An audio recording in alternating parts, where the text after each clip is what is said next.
Kita kan belajar dari Yohanes pasal 19, detik-detik terakhir sebelum Tuhan Yesus menyerahkan nyawanya untuk menebus kita.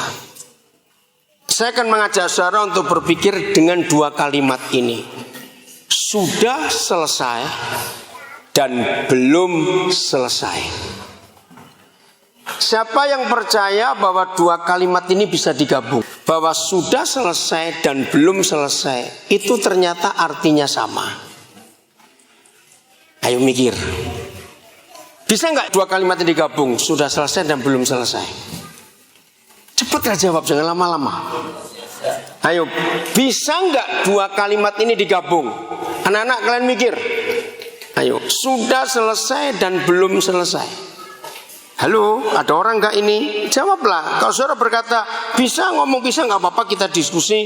Kalau saudara berkata nggak bisa, ya nggak bisa. Ayo, sudah bisa atau tidak dua kalimat ini kita gabung? Sudah selesai dan belum selesai. Jawabannya pasti tidak bisa. Kenapa bisa? Jawabannya pasti tidak bisa. Tapi kalau kita melihat Yohanes 19, ternyata dua kalimat itu bisa digabung dan artinya luar biasa. Hebat ya Tuhan kita. Loh, kok seperti wajah nggak percaya?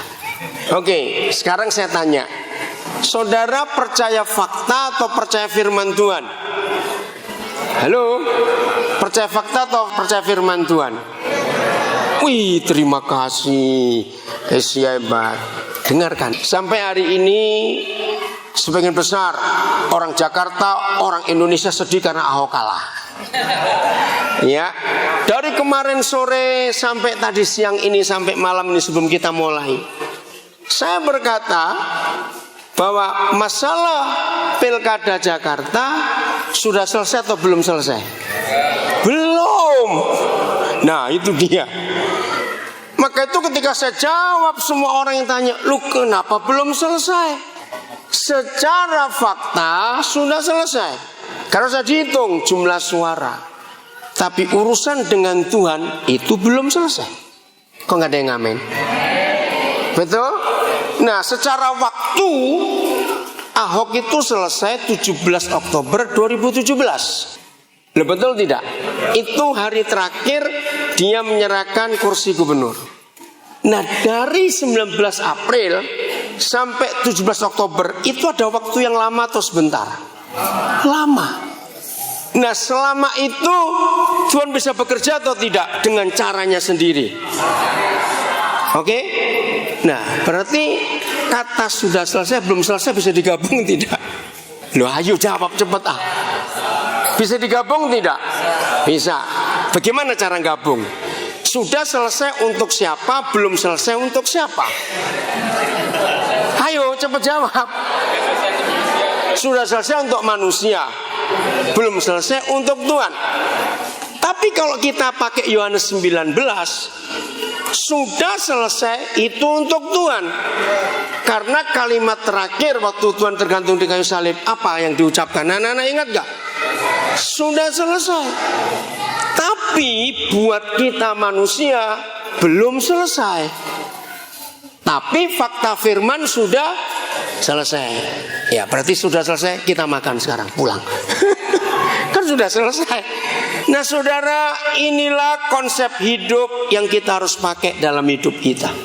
Ketika kita melihat fakta dengan mata, ketika kita melihat fakta, aku sakit, masalahku belum selesai, itu fakta atau bukan? Nah, gunakan hukum yang kebalik ini. Bagi Tuhan sudah selesai atau belum semua masalah yang kita hadapi? Sudah. Kalau begitu sudah selesai dan belum selesai bisa digabung atau tidak? Sudah. Nah, sekarang menurut 1 Petrus 2 ayat 24 ada firman berkata begini, oleh luka-lukanya Yesus kita sudah sembuh atau akan sembuh atau belum sembuh? Sudah. Berarti kita sembuh dari sakit itu kapan? Ayo jawab, kapan menurut 1 Petrus 2:24 kita sembuh dari sakit? Ketika Tuhan Yesus menderita. Itu kapan? Dan waktu itu terjadi, saudara dan saya ada di mana? Ngerti nggak maksudnya? Berarti sudah selesai dan belum selesai itu bisa dipakai dua-dua sesuai kebutuhan kita. Katakan amin. Jadi saudara dan saya sudah sembuh sebelum sakit. Kok nggak amin? Betul tidak?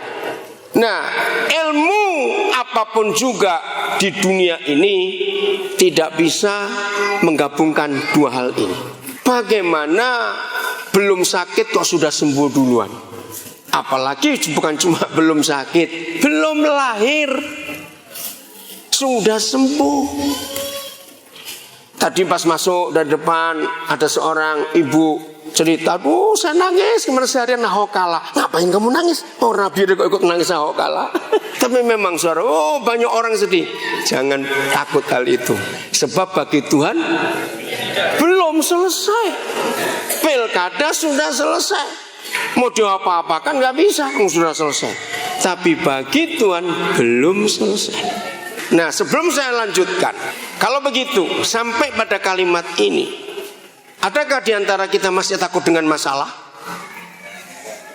Ayo jawab, adakah di antara kita masih takut dengan masalah? Nggak perlu.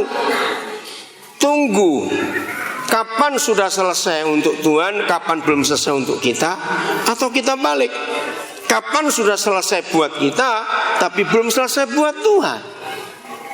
Ngerti ya maksudnya? Nah, itulah cara hidup kita. Secara fakta adalah firman Tuhan sudah selesai. Karena itu kata Tuhan Yesus di kayu salib. Saudara, saya bersyukur kalau Roh Kudus mewahyukan kebenaran ini kepada saya.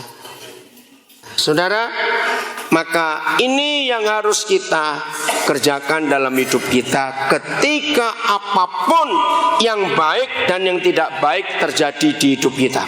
Amin. Yohanes 19, kita akan baca ayat ini. Bentar, kok hilang lagi ayatnya ini? Di mana? Tunggu ya. Yohanes 19 ayat 28 dulu. Sesudah itu, karena Yesus tahu. Saudara, saya suka kalimat ini. Karena Yesus tahu. Percaya tidak, seringkali kita ditakuti oleh masalah, kita ditekan oleh keadaan yang tidak enak terjadi di hidup kita. Masalahnya karena kita belum tahu. Betul tidak saya ngomong ini? Apa-apa yang kita belum tahu, kita pasti takut, khawatir, ragu. Itu wajar karena manusia. Tapi berbahagialah setiap kita kalau kita sudah tahu. Ayo amin kan cepat. Kalau kita sudah tahu. Jadi yang perlu kita harus tahu. Saya tanya, apa yang harus kita tahu? Bukan cuma Tuhan Yesus yang sudah tahu, tapi kita pun harus tahu. Ayo jawab, apa yang kita harus tahu? Iya, jawabannya karena firman yang memberitahu bahwa segala sesuatu sudah selesai. Semua kita yang ada di sini hari ini belajar untuk mengerti ini. Saya lanjutkan ayat 28.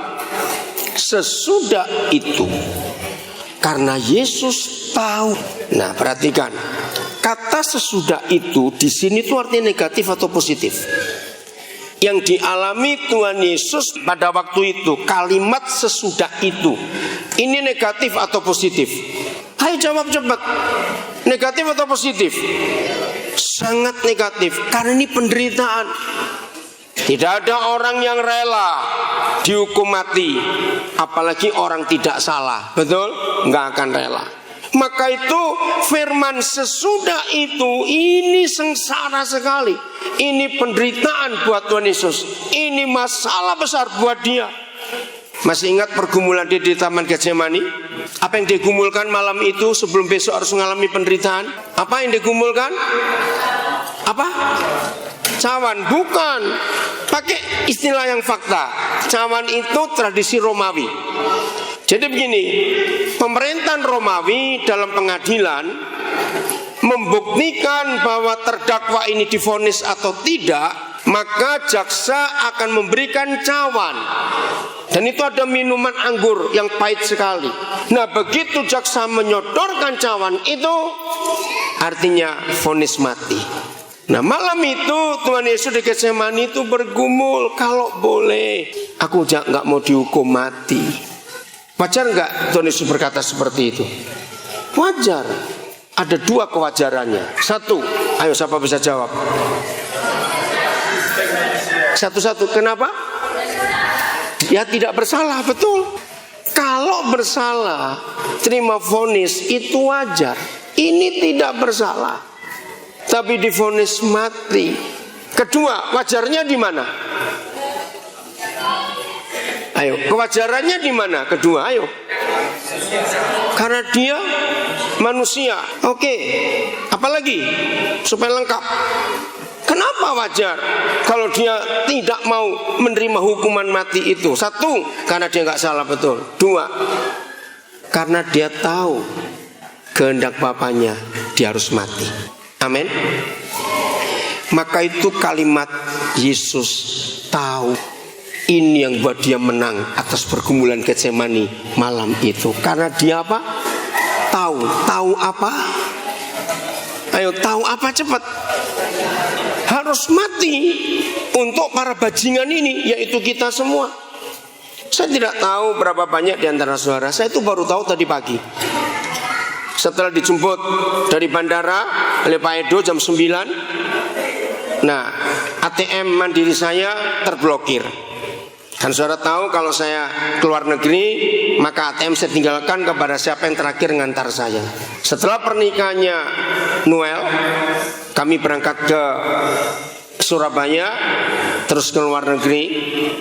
Tanggal berapa ya? 20 Maret kami meninggalkan 21 Maret kami meninggalkan Surabaya. Nah, yang ngantar salah seorang saudaramu, anak kami di Surabaya, Kawi namanya. Nah, ternyata baru 3 hari saya berangkat, PIN ATM Mandiri keblokir. Keblokir masalahnya dia juga punya ATM Mandiri. Dia pikir yang punya saya itu punya dia. Habis sudah. Kalau begitu ya harus tunggu saya balik. Nah, akhirnya tadi pagi begitu mendarat di airport Nabire, langsung saya minta antar dulu ke Mandiri untuk buka blokir PIN itu. Nah, pas di situ saya lagi antri sebentar, baru tahu ternyata pagi tadi Ahok pengadilan lagi tanggal 18-nya. Yang ke-18 kali. Apa yang saya mikir? Ini yang saya kaget. Persis pergumulan Tuhan Yesus. Secara logika dia siap mental nggak kemarin kalah hari ini diadili? Coba bayangkan itu. Siap mental nggak, saudara? Saya itu kaget. Saya nggak tahu kalau hari ini pengadilan masih berlangsung. Kan biasanya Selasa. Tapi begitu saya lihat di TV, wajahnya itu tenang, sejahtera sekali. Saudara, kita bisa pura-pura senang bukan? Kita bisa pura-pura sejahtera bukan? Nah, di situ saya belajar ini orang luar biasa.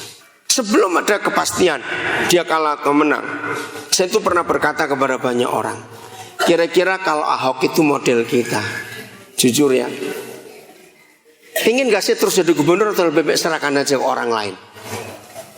Ngerti gak pertanyaan ini? Kira-kira saudara mau nyerahkan atau terus berjuang? Serahkan. Kalau saya serahkan ngapain? Gak mau diurus kok. Tapi dia tahu. Ini loh, dia tahu. Apa yang dia tahu?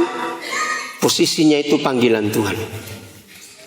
Maka itu pidato kekalahannya kemarin buat saya nangis kalimat ini. Tahu saudara ikut tidak? Jabatan itu milik Tuhan. Wih, saya kaget waktu dia ngomong begitu. Kalau bukan Tuhan, tidak ada seorang pun bisa merebut kedudukan ini. Nah, waktu saya dengar itu, ini istilah Jawa, saya tuh lenger-lenger, tahu? Bahasa Jawa lenger-lenger, bahasa Indonesia lenger-lenger itu apa ya? Termenung, kurang kuat. Apa? Tahu ya? Saya tuh, ini orang luar biasa. Nah, tapi saya nggak sadar begitu kuat setelah tadi pagi Waktu di Bank Mandiri saya lihat TV loh, dia diadili hari ini. Ya ampun. Ngerti nggak maksud ini saudara?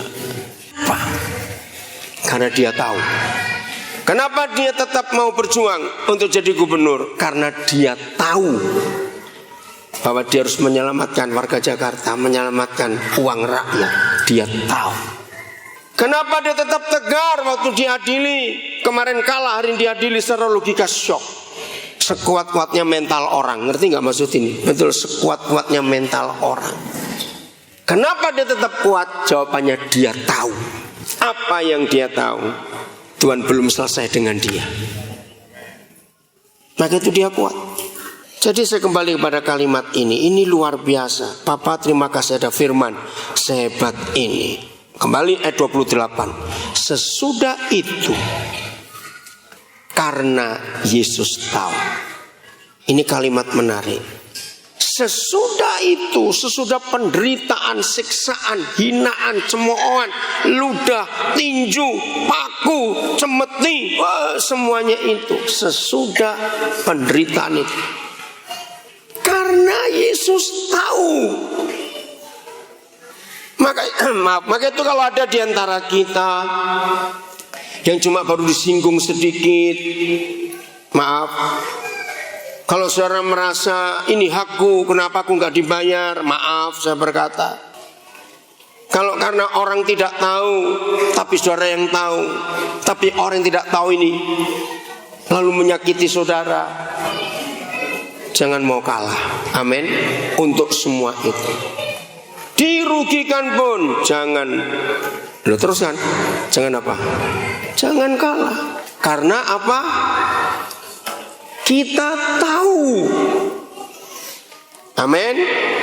Berusahalah anak-anak, untuk kalian bisa sekolah dengan baik. Perlu nggak motivasi ingin tahu banyak hal untuk kalian belajar? Ayo anak-anak jawab. Perlu. Kita semua yang sudah tidak sekolah, ya karena sudah tua masa sekolah terus itu maksudnya, tetap ingin tahu nggak macam-macam? Jawab, tetap ingin tahu nggak? Nah, untuk ingin tahu hanya ada satu, jangan makan tahu, tapi belajar. Amin. Untuk bisa tahu apa itu belajar. Nah, pelajaran yang terbaik bukan buku ini, buku itu, tapi firman Tuhan ini. Katakan amin. Firman ini tekuni. Sesudah itu, karena Yesus tahu.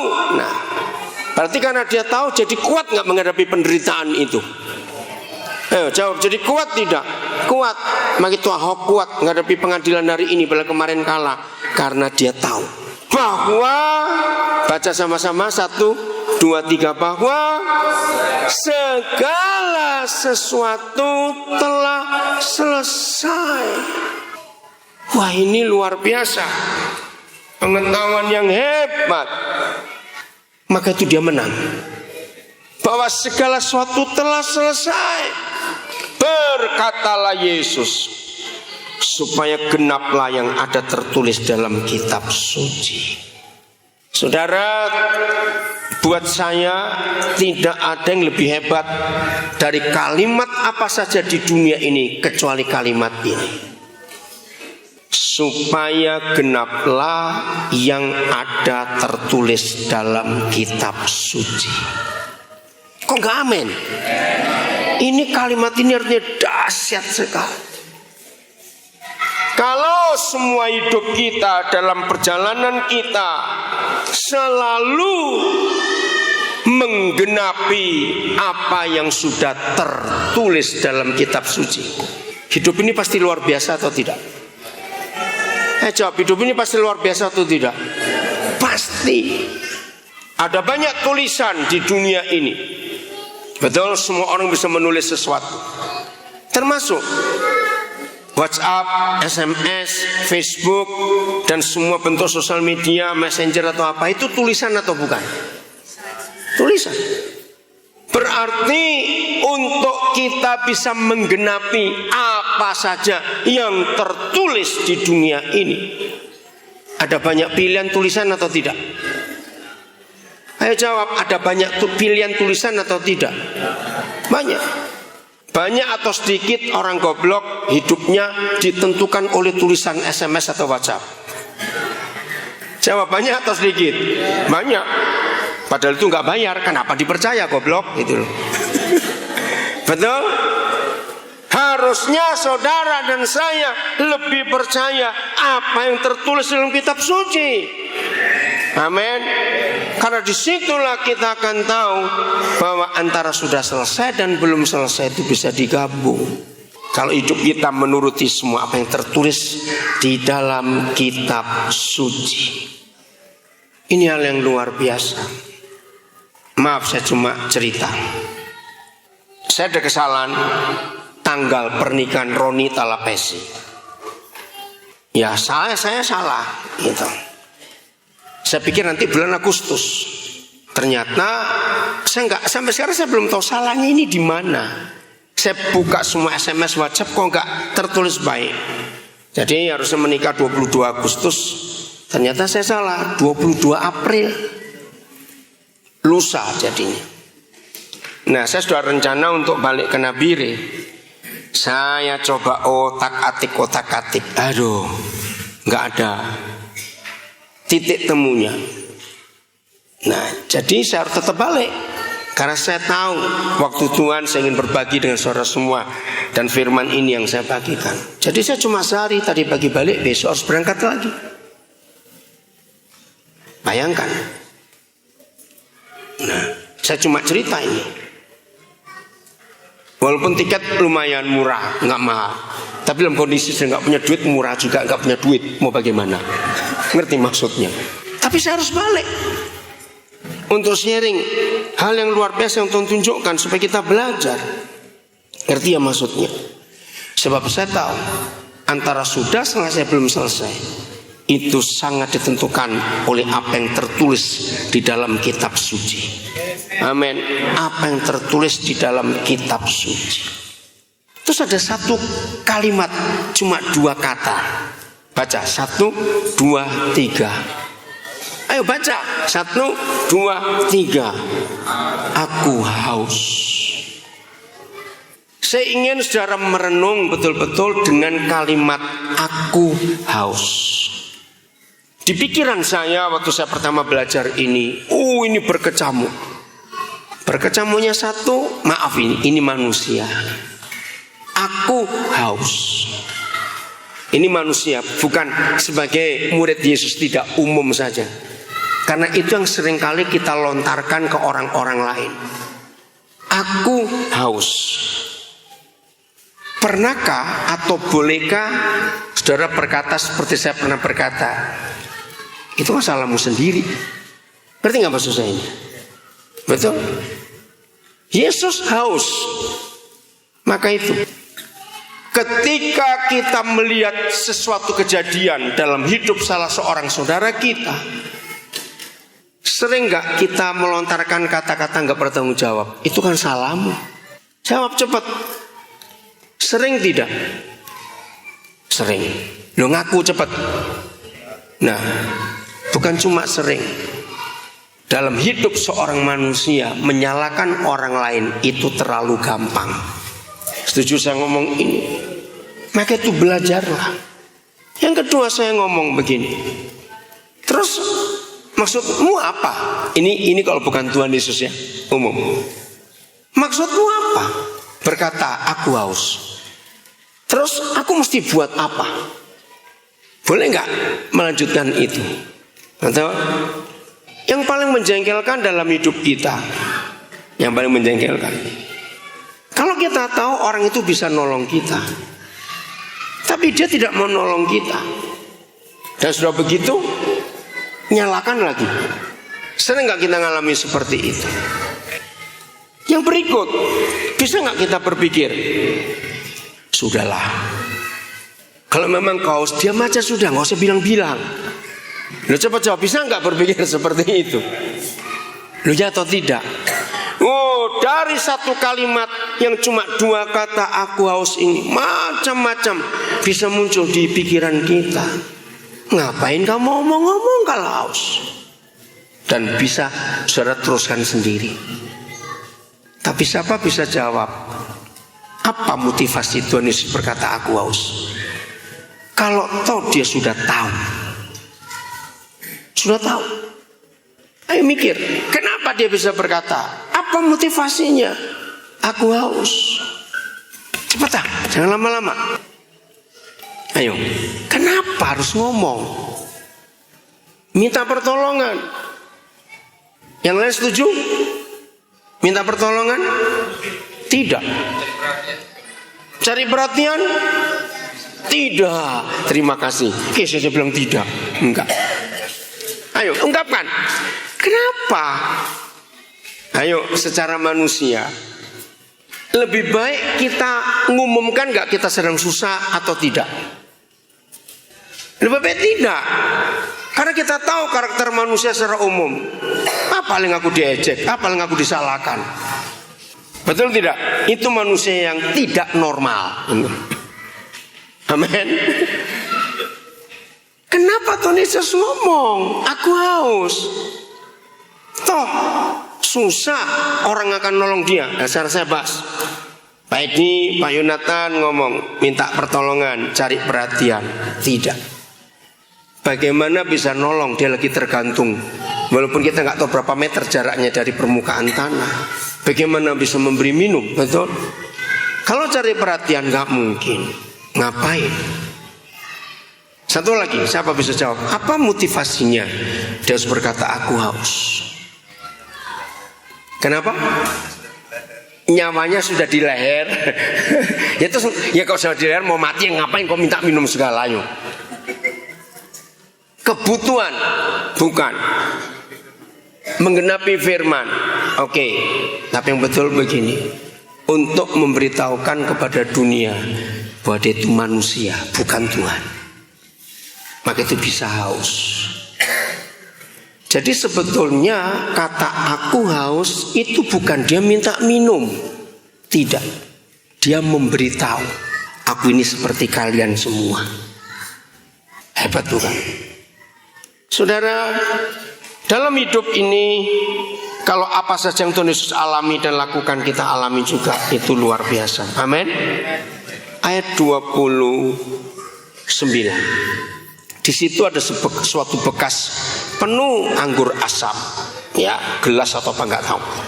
Maka mereka mencucukkan bunga karang, spon ya, yang telah dicelupkan dalam anggur asam pada sebatang hisop, lalu mengunjukkannya ke mulut Yesus.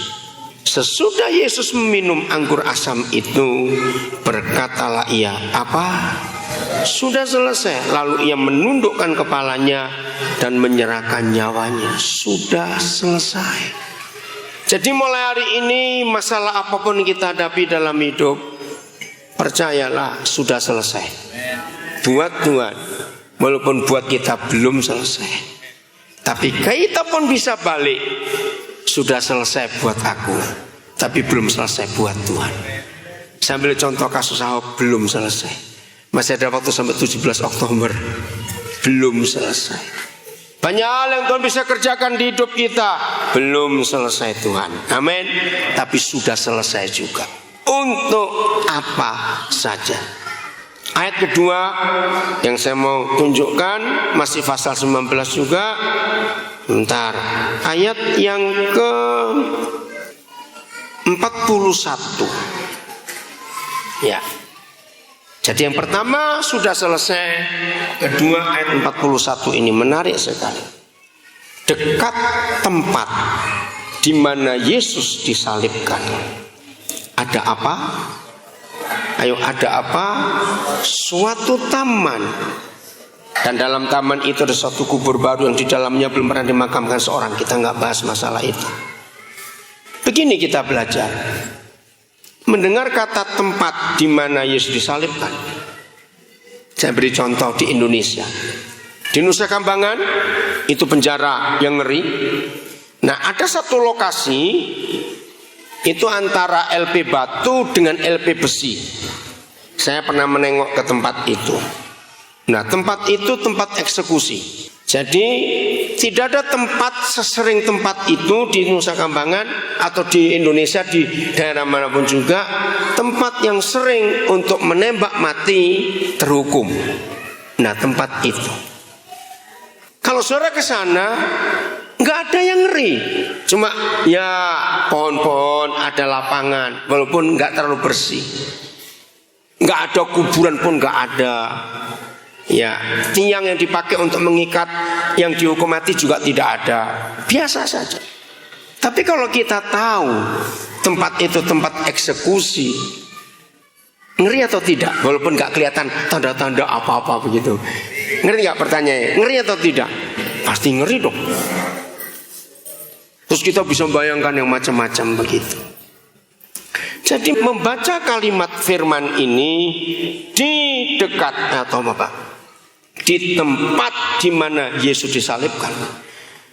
Apalagi tempat itu disebut Golgota, itu nggak baru sekali dipakai untuk menghukum mati 3 penjahat termasuk Tuhan Yesus, tidak. Buat kerajaan Romawi sudah sering tempat itu dipakai. Jadi tetap ngeri, bukan? Nah, saudara perhatikan firman ini. Maka itu antara sudah selesai belum selesai akan jadi indah dalam hidup kita kalau firman ini kita tahu. Masih ingat salah satu syarat menjadi murid Yesus?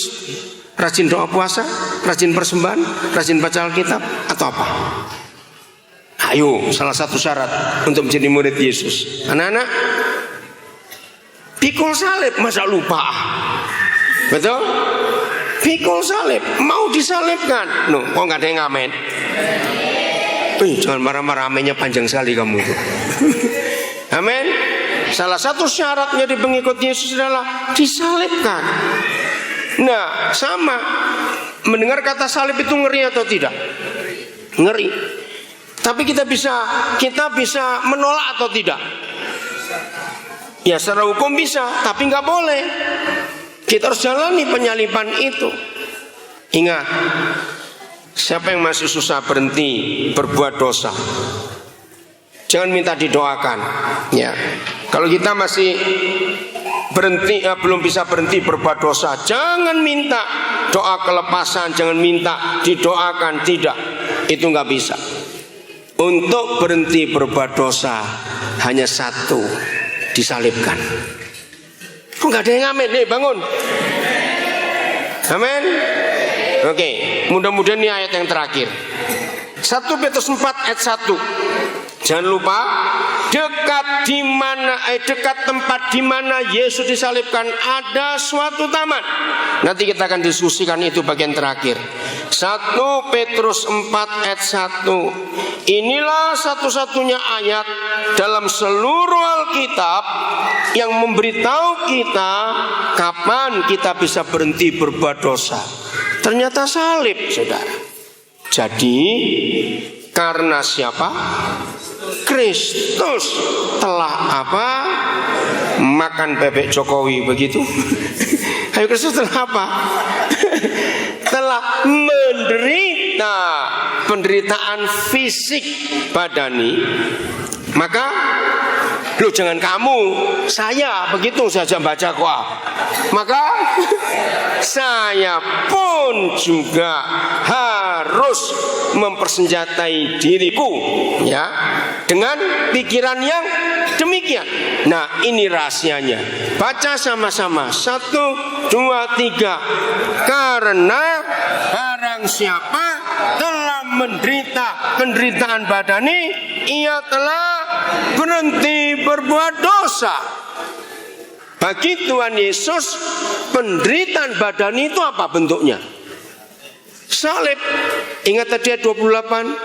Sebab sesudah itu, karena Yesus tahu apa? Tahu salib itu indah.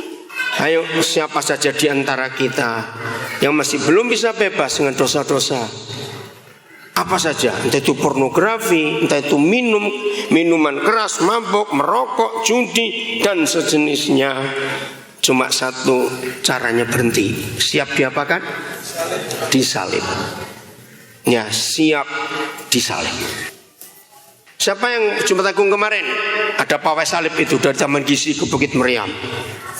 Hebat.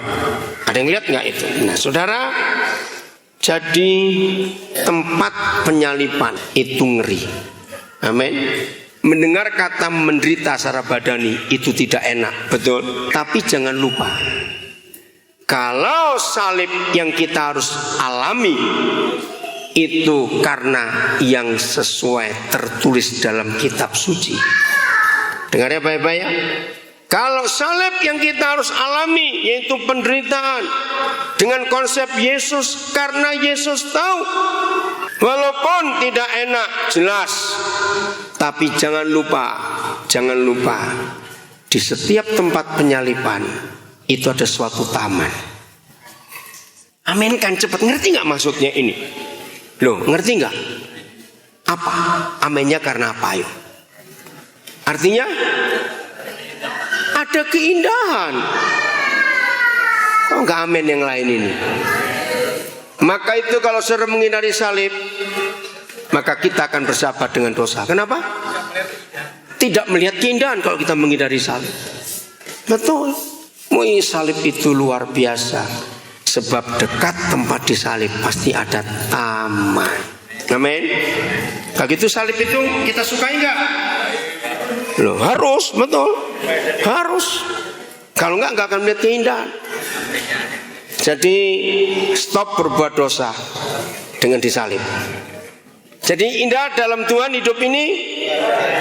Jadi kalau sudah selesai, belum tentu sudah selesai, karena belum selesai. Kalau belum selesai, jangan takut, karena itu sudah selesai. No, mau ngamen lagi. Nah, di dalam ilmu bahasa apa saja tidak bisa dua kalimat ini digabung, kecuali Alkitab bisa menggabungnya. Bahwa sudah selesai dan belum selesai itu bisa sejalan, tergantung kita hidup menurut tulisan siapa. Amin. Percaya jadi pemenang semua di antara kita. Amin. Jadi jangan saling nyalakan lagi. Ada apa-apa jangan saling nyalakan. Percaya Tuhan punya yang terbaik buat kita semuanya. Tapi yang suka berbuat dosa bisa berhenti mulai hari ini. Tuhan memberkati kita semuanya. Tuhan Yesus ajaib. Bagikan firman ini.